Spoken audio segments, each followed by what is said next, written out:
one of the things that people absolutely love is ramen.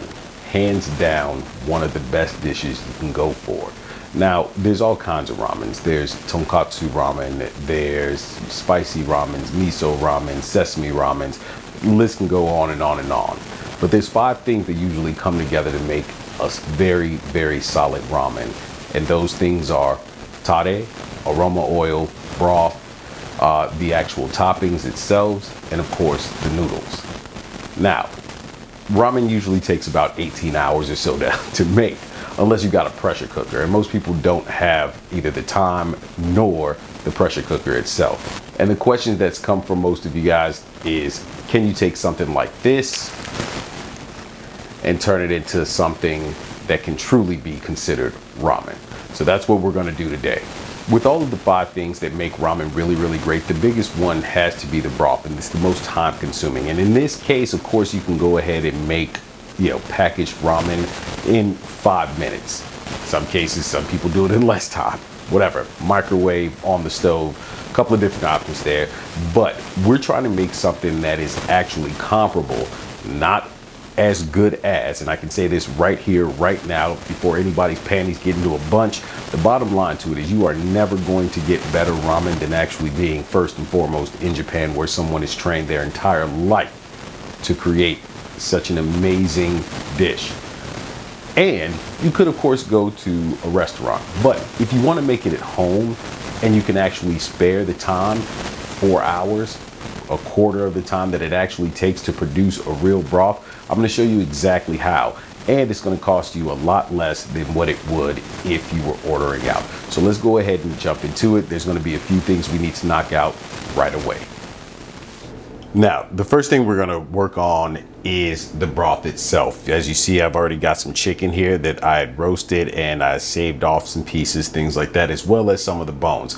And you'll see exactly why. In order to create a broth, you're typically going to want some of the meat as well as the bones from the chicken itself to or from whatever it's going to be. As far as even fish, you can use of course fish bones, but it takes quite a few fish bones, pork, so on and so forth. But with this, we're actually doing chicken. Now what I'm going to do is I'm going to break this chicken down, and what I want first off is I want to take the skin. So I'm going to want to take this skin, and I'm going to save the skin, and I'm going to actually be frying it, crisping it up. And then what I want to do is take some of the meat, and I'm going to break it down, dice it up into small slices, and we'll show you that in a little bit. But I also want to take the bones, and I'm going to be using that as part of the broth. Now the difference between a broth and a stock is, again, the bone and the meat itself is usually used in making a broth, whereas a stock, you would typically take strictly the bones, roast them in the oven, and then put them into the water, cook it off for a long period of time, and that's how you're going to get your stock. Now this chicken was smoked. It was absolutely delicious. I'm going to take that, throw it off to the side, and then this last one here, I'm going to leave this one off to the side as well.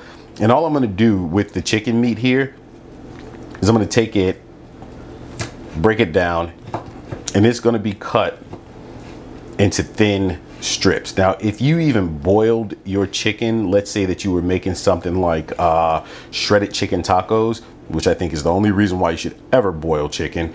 Of course, you can use that as well. It's going to be cooked again right now, and I'm going to show you how later on as we're about to put the whole entire dish together. But for right now, I'm just going to break this chicken down, and then we'll get over to the stove and we'll start up the actual stock. So this is going into the pan with the water to create the broth. Sorry, I said stock, but we're going to create the broth with that. This here is going to be actually held off to the side as part of the toppings. The toppings for ramen can be nearly anything. I've made so many different ramens. I've taken the 16+ hour approach, made ramen using dashi and kombu and different things like that. But when I've made it on the quick, I've done it this way, and I've done it with beef, with pork, all sorts of different stuff. The toppings for ramen can essentially be whatever you want. Don't go overboard, but I mean like mushrooms, things like that. And I'll show you the ones that we're going to use tonight as far as making this one. This is by far more than enough chicken, considering I'm actually making only 2 bowls. So you'll see that the pans are, or the pots are going to be a lot smaller, everything else. And that's because, again, I'm only making 2 bowls of ramen. Well, technically 1, but I know I'm going to eat it again, so I'm going to make myself 2 of them. So that's why this is so little of an amount. Now, if you want to scale up, you can always do that. Trust me, it's not that hard of a thing to do, to scale up, to make more of something for more people. Don't worry about it at all. But let's go ahead and get this switched over, get this broth started.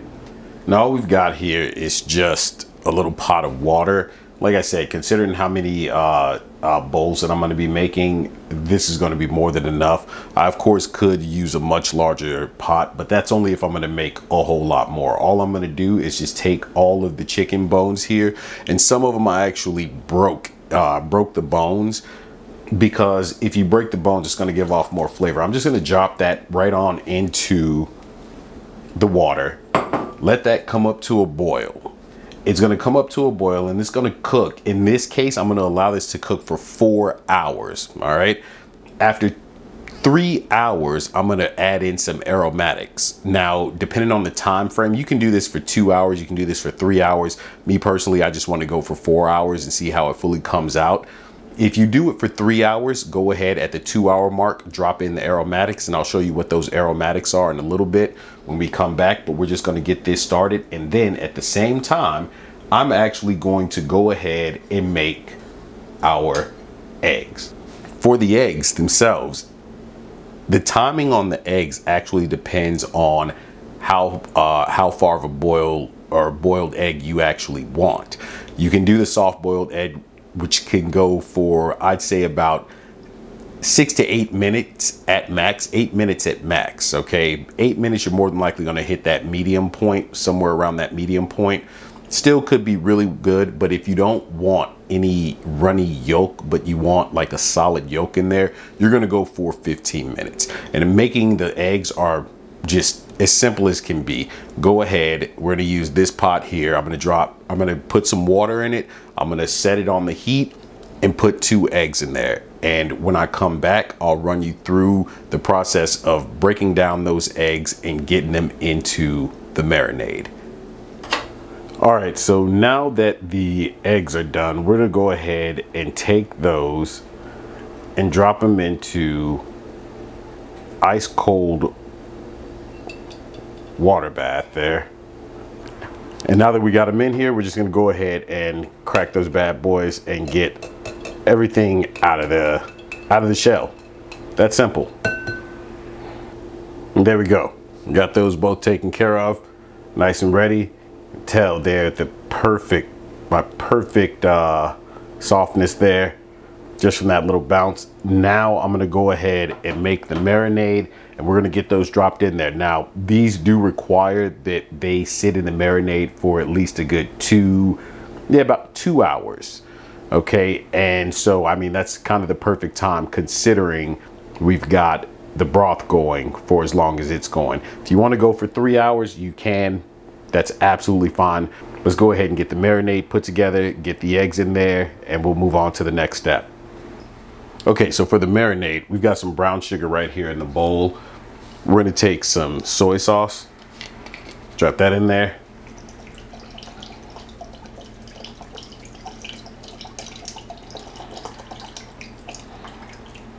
Some mirin.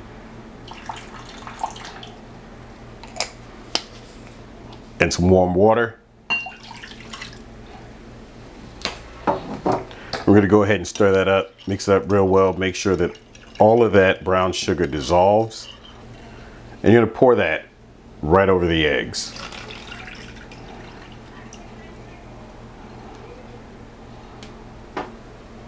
Then go ahead and take a couple of damp paper towels, put that right over the top.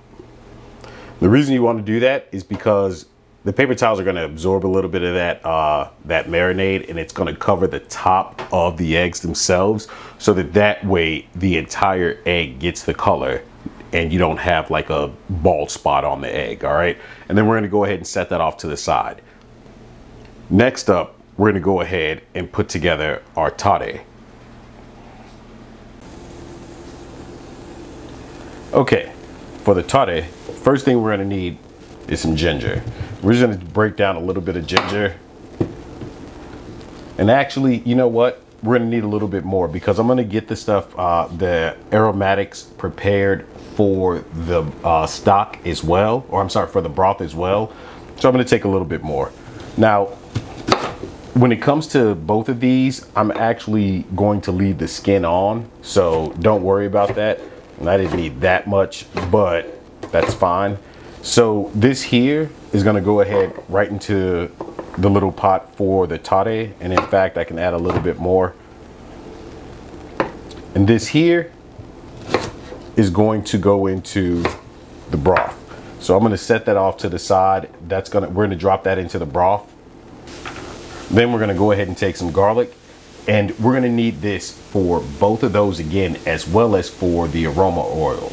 Now in this case, for both the actual tate and the stock itself, or the broth, I keep saying stock, but for the broth and the tate, skin on, just leave it like that.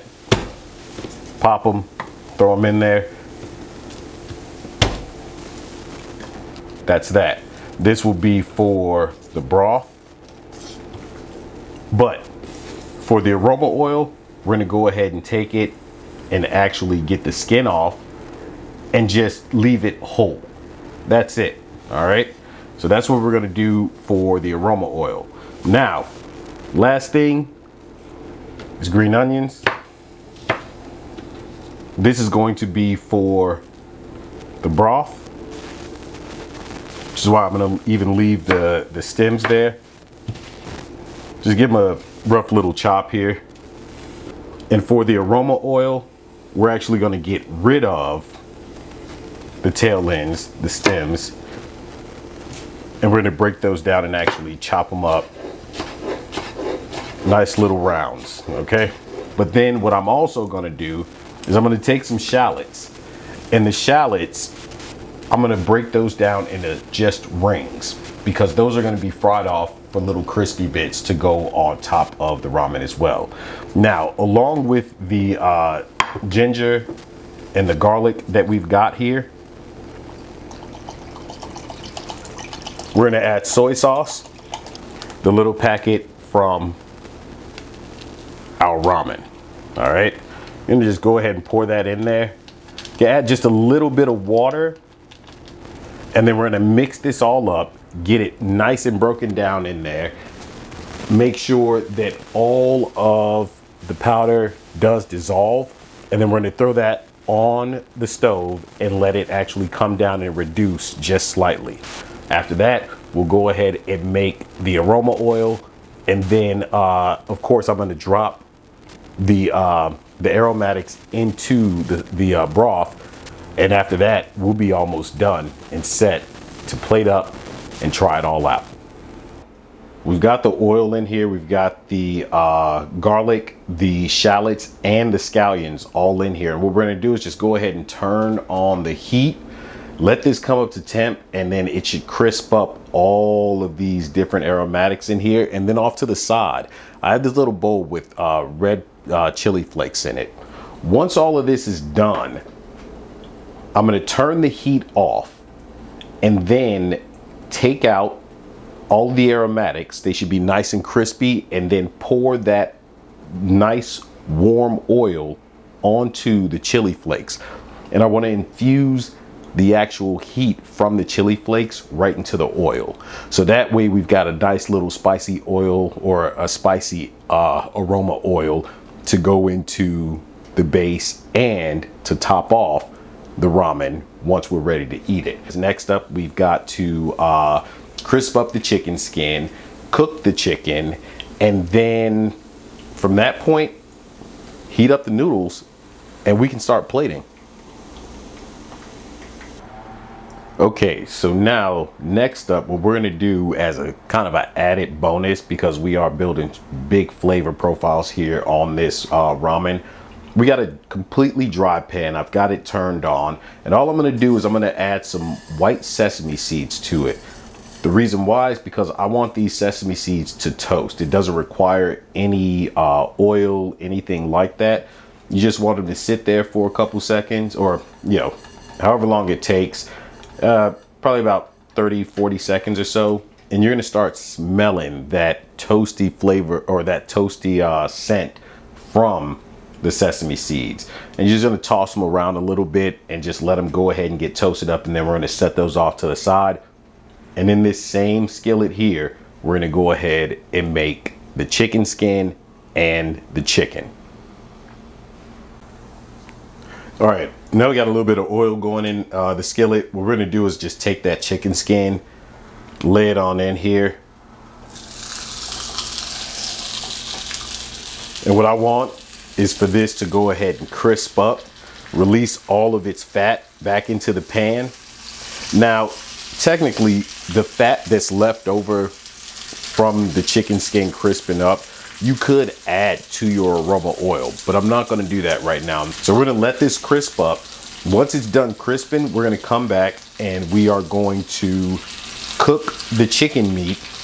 I've already, I'm gonna have the noodles ready to go. I don't think I need to teach you how to make noodles. That's pretty easy, self-explanatory right out the packet.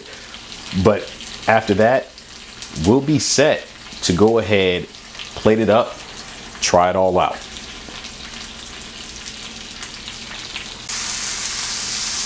Okay, now we got that chicken skin nice and crispy. I mean, look at that, just absolutely perfect. And I hit it with some of that old bullet seasoning I've told you guys before about in the video that I make.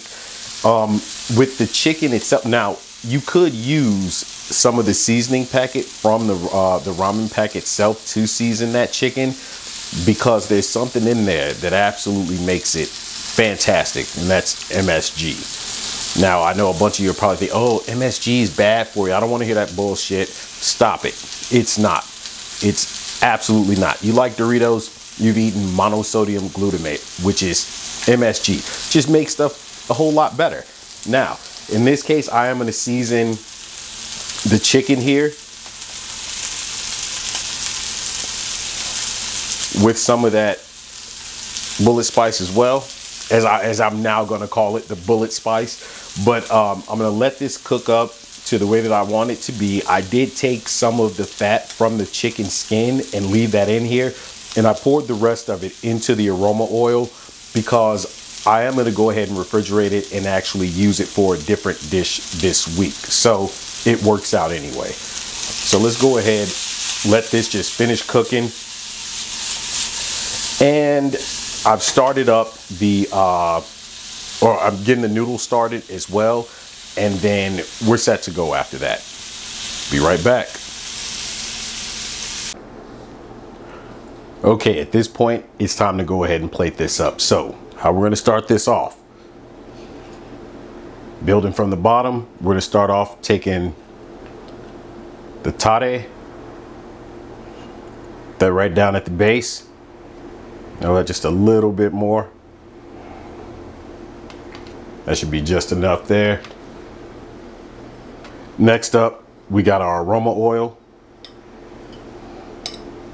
It's gonna have a little bit of spice to it, as well as that extra chicken flavor.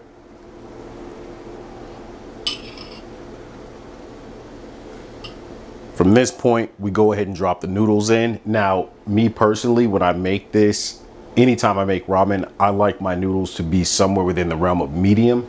The reason why is because at medium, once you pour that broth on there and it sits for a couple minutes, then the noodles themselves are going to start absorbing all of the flavor from the broth. All right, so now down goes my medium cooked noodles. I'm going to try to layer those all in there. Nice, springy, medium cooked, not too hard, just enough, just so that they will absorb this broth once it gets dropped on there. Then I'm gonna go ahead and hit it with a couple of the toppings. First off, we'll hit it with a little bit of the protein, the chicken right here on the side. You guys know I eat a lot, so there's gonna be a bit in here. Next up, I'm gonna go ahead and take one of those pieces of chicken skin. Slide that right off on the side there. Then come the crispy shallots, scallions, and garlic right on top. Then we'll drop a little bit of the sesame seeds on there.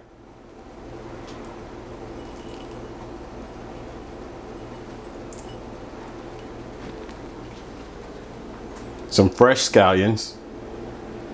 All those were cut on the bias, so it gives just like a little slant to them there.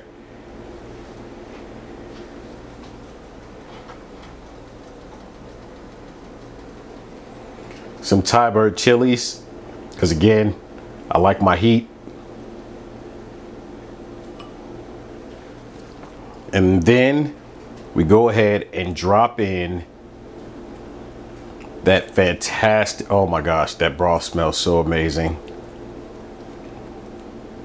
I took out all the rest of it, left just enough for this bowl here. And we're not done. We want to go ahead and go back over it one more time with that aroma oil.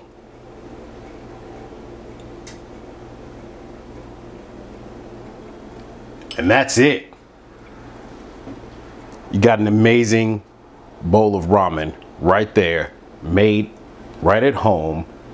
Ah, nope. Did I say that's it? I must be tripping. I can't believe I said that was it a second ago. We cannot forget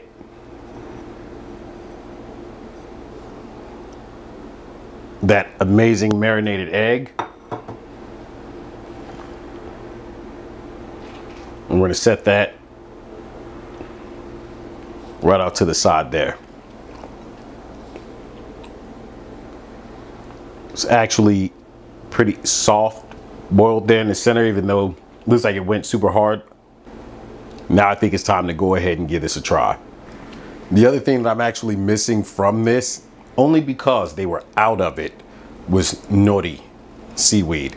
Normally I'd always put some in here, but due to them being out, couldn't get any. All right, and there we have it. This bowl is extremely hot right now. First thing I'm gonna do is, you gotta try out the broth first. It's always the case.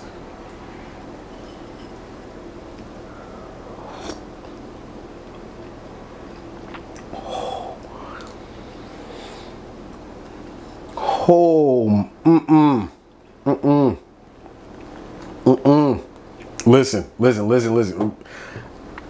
I'm not even gonna attempt to try and eat this right now because I'm about to sit down and tear this apart.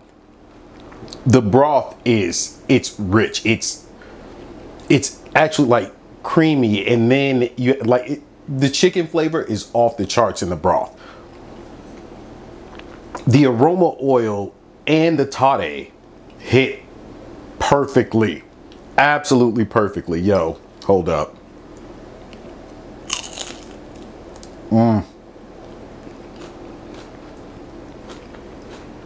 I don't know if you could hear the crunch from that, but that's been sitting in the broth while waiting to get to this point of trying it, and it's still perfect, crispy. The eggs, I slightly overdid it for my taste, but normally if I'm not doing it at the 68-degree egg, if you don't know what that is, that's extremely runny. I'm usually doing that at midpoint where there's still a little bit of yolkiness to it. But let's see how the marinade and everything came out for it.